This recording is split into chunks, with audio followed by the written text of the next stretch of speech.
Hai, perkenalkan saya Daniel Onderius. Saya mahasiswa Universitas Pelita Bangsa dengan prodi manajemen.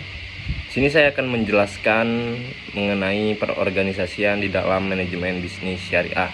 Sebelumnya, tugas ini saya buat untuk memenuhi syarat UTS mengenai pemaparan materi dari pertemuan 1 sampai 6 dan ini saya ambil di pertemuan 4. Baik, penjelasan yang pertama mengenai pengertian organisasi. Secara singkat, organisasi dapat diartikan sebagai interaksi antara orang-orang yang ada di dalam satu wadah untuk melakukan berbagai kegiatan dengan tujuan mencapai kriteria yang mereka telah tetapkan atau bisa disebut mencapai tujuan bersama. Nah, indikatornya itu yaitu orang-orang yang bekerja sama, kegiatan pekerjaan yang dilakukan bersama secara koordinir.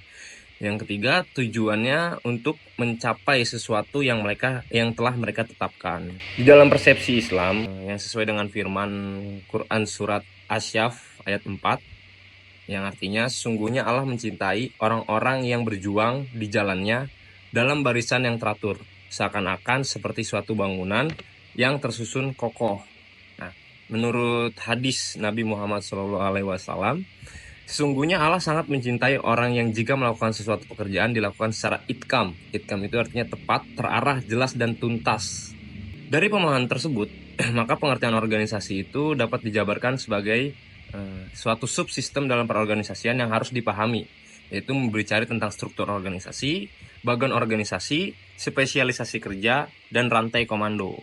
Struktur organisasi ini adalah kerangka kerja di mana organisasi mendefinisikan bagaimana tugas di bagiannya. Sumber daya dimanfaatkan dengan baik pada departemen bagian di masing-masing. Bagian organisasi adalah pengembangan visual dari struktur organisasi yang membuat dua aspek penting, yaitu departemensialisasi dan pembagian tugas. Spesialisasi kerja, pembagian tugas organisasi ke dalam pekerjaan yang berbeda-beda. Nah, ini penyesuaian sesuai karyawan yang berkompeten. Terus rantai komando adalah garis wewenang yang berhubungan semua orang dapat menunjukkan kepada siapa seseorang bertanggung jawab atas pelaksanaan pekerjaannya.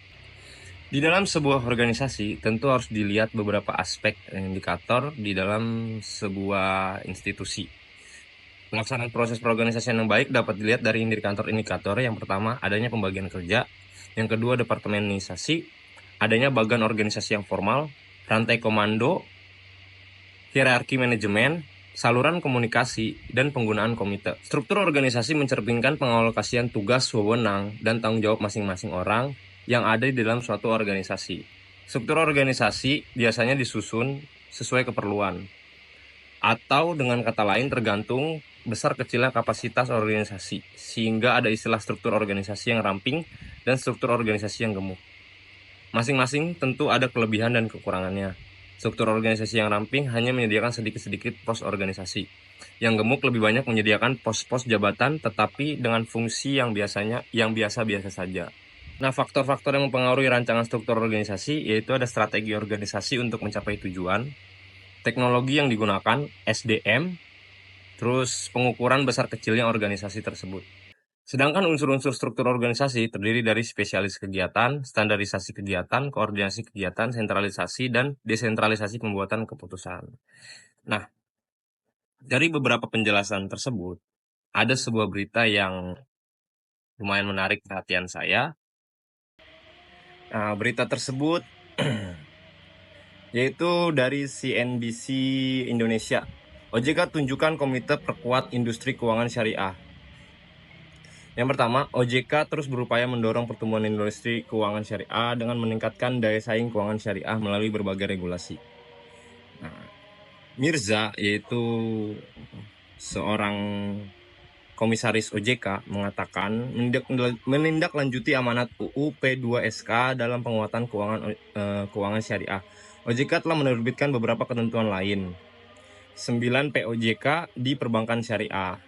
Kutipan dari OJK tersebut mengatakan dengan penerbitan regulasi yang dimaksud, diharapkan Dewan Pengawas Syariah dapat mengoptimalisasi perannya antara lain dalam peningkatan tata kelola industri jasa keuangan syariah, serta penguatan peran keuangan syariah yang berdaya saing tinggi. Nah, di dalam sebuah perorganisasian, tentu OJK telah menentukan berbagai aspek kemungkinan ketika dia membuat sebuah badan baru. Nah, pembentukan Komite Pengembangan Syariah ini bertujuan untuk meningkatkan akuntansibilitas dan transparansi proses pengambilan keputusan dalam mengembangkan dan penguatan keuangan syariah. Nah, di dalam proses pembuatan komite ini, tentu OJK telah meriset gitu ya, apa sih manfaatnya dan apa tujuan mereka untuk membuat ini. Di dalam organisasi tentu mereka telah mengkaji terlebih dahulu agar badan komite ini terbentuk dan menjalani sesuai dengan tujuan dan sasaran dari OJK gitu. Nah, ini menurut saya bagus ya, itu buat contoh dari organisasi, yaitu mereka ini ingin meningkatkan akuntansibilitas dan transparansi proses pengambilan keputusan di dalam penguatan keuangan syariah. Dan mereka membentuk sebuah organisasi baru, organisasi khusus yang terstruktur, yaitu pembentukan Komite Pengembangan Keuangan Syariah. Ya, mungkin itu yang bisa saya sampaikan di dalam pemaparan materi manajemen bisnis syariah. Jika ada yang salah dan kurang tepat, mohon dikritik dan dikoreksi. Dan semoga pemaparan dari saya menambah wawasan penonton. Saya tutup dan saya ucap terima kasih banyak. Sampai jumpa di next video.